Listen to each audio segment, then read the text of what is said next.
ఆ వైరు ఆ ప్లాస్టిక్ అమ్మటి మీకు ఇల్లంతా వచ్చేస్తుంది మీ కరెంట్. ప్లస్ ఇంట్లో అంతా మీరు చూడండి ఎక్కువ ఇది వాడుతున్నారు, ఏది ప్లైవుడ్ అంతా వాడుతున్నారు, కర్టన్స్ కూడా వాడుతున్నారు. కర్టన్స్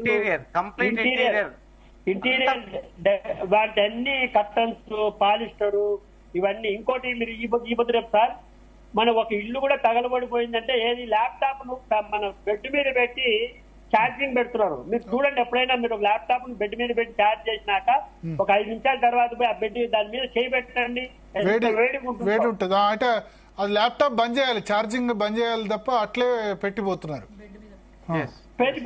చాలా ఇల్లు తగలబడిపోతున్నాయి సార్.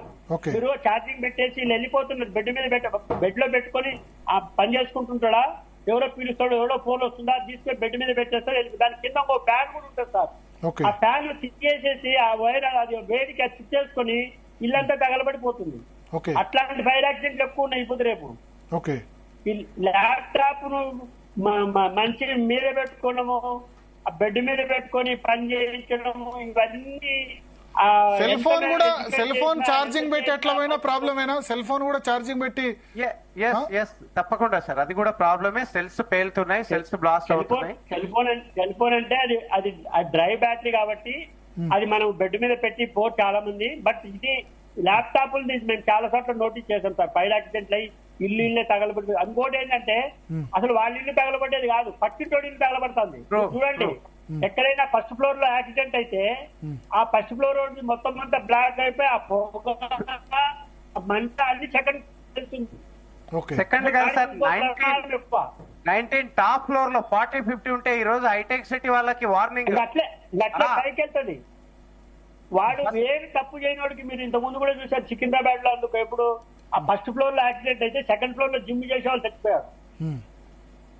మీరు last 3 years back 4 years back. Laptop చాలా డేంజరస్. ల్యాప్టాప్ ఛార్జింగ్ పెట్టి పోవడం చాలా డేంజరస్. ల్యాప్టాప్ ఛార్జ్ పెట్టడం డేంజరస్ కాదు సార్, ల్యాప్టాప్ ను ఛార్జింగ్ లో బెడ్ మీద పెట్టడం డేంజర్. ఓకే. అయితే భరత్ గారు మనం కొన్ని సూచనలు పాటించాలి సార్. ఇప్పుడు ఒకటి, ఈ MAUD municipal administration and urban development department principal secretary గారు ఇమ్మీడియట్ గా ఏం చేయాలి అని అంటే బిల్డింగ్ బైలాస్ అమెండ్ చేయాలి సార్ ఇమ్మీడియట్ గా. నెంబర్ 1. నెంబర్ 2, ఫైర్ డిపార్ట్మెంట్ లో ఎన్ఓసి ఇచ్చేటప్పుడు electrical drawings, electrical contractor appoint అయి ఉన్నాడా లేదా, complete drawings as per specifications as per NBC national electric code ప్రకారంగా ఉన్నాయా లేదా అవి చెక్ చేయాలి. ఇవన్నీ రూల్స్ పెడితే ఏమైపోతుందంటే అన్ని మంచిగా ఉన్నా సరే వాళ్ళు డబ్బులు తీసుకుని ఈ ఫైర్ ఎన్ఓసి అంటే లంచాలకు అది అయిపోయింది సార్.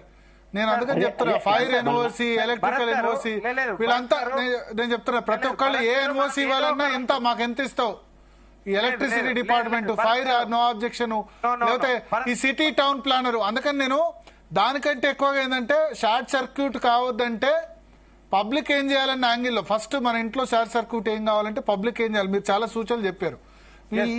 ఈ అనుమతుల ప్రాసెస్ ఎక్కువ చేసిన కొద్దీ నిజంగా ఇవన్నీ ఉన్నా సరే వాళ్ళు ఇచ్చిపోమంటారు. భరత్ గారు మనం చెప్పట్లేదు సార్, ఇది NBC national building code NEC చెప్తుంది ఇలా ఉండాలని. ఇప్పుడు మన వాళ్ళు ఏం చెప్తున్నారు. బట్ ఏంటంటే ఇవన్నీ కరప్షన్ కు ప్రతి సామాన్య మానవుని వేధించడానికి ఒక మార్గాలు అయిపోయినాయి. ఇప్పుడు నిజంగా జెన్యున్ గా పెట్టుకున్నా సరే మాకు ఎంత ఇస్తావు, ఆ ఫైర్ ఎన్ఓసి ఇవ్వాలంటే ఎంత ఇస్తావు, అదొక హైడిల్ అయిపోయింది నిజానికి.